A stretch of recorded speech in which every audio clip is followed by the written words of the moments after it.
Makasika ny fitanterana afaka ampiasa ireo fitaovana samihafa manara-penitra entina hisorohana ny lozam-pifamoivoizana ireo mpampiasa lalana io moa no fepetra niraisin'ny ministeran'ny fizahan-tany fitanterana ary ny fizahana ny mety toetrandro raha nitafata amin'ny mpanao gazety izy ireo ary nitondra ny fomba fijeriny makasika ny fisian'ny loza samihafa miseho etsy zero.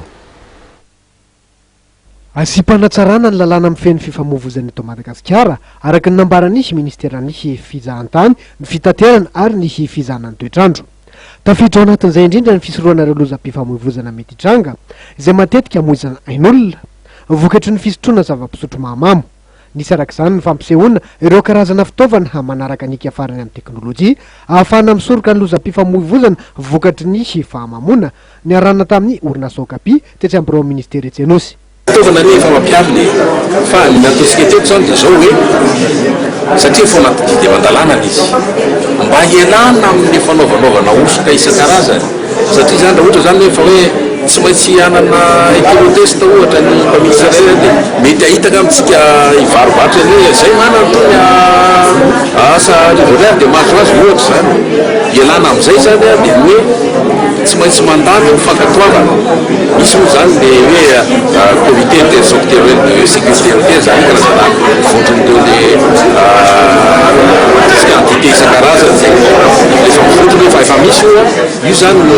atahana avy eo mety amintsika io appareil ty dia ministera no mamoaka an'izay tia ny asan'ny hoe fitaovana ifena fa aloteste ara-dalàna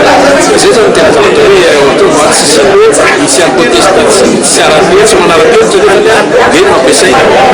zay no mahatonga ny hoe ny antony zao hoe anamazana tamin'ilay hitra hoe manombo zao zany raha ohatra ka misy olona dia ohatra nataondrao zao nao démonstration izy zay manao manana mandinika ny comité technique zany dia raha ohatra ka hoe hita tena valabla izy hoe tena azo everina ho hypotestage ampiasaina ara-dalàna izy dia misy homologation dia amin'izay fotoana zay zany dia azo taony manamarina hoe reto varotra hoe zao ny agrémentanareo fa ara-dalàna izy dia alotestareo dia mba ilana solution. Tokony ho zaraina amin'ireo mpitandro ny filaminana misahana ny fifamoivoizana sy ireo mpanamory fiara na eny amin'ny lalam-pirenena zany na eny amin'ny toerana misy asa goavana ny fitaovana fitiliana ny amamona na ny alcoteste hoy ity tompona andraikitra tafaresaka taminay ity. Efa nandroso tamin'ny fizarana ireo fitaovana ny ministera Pia volana vitsivitsy lazy zao ary tsikaritra fa nanomboka hitambokany zany na dia tsy lozany sonjo ray lohasaza eny amin'ny sehatry ny fifamoivoizana.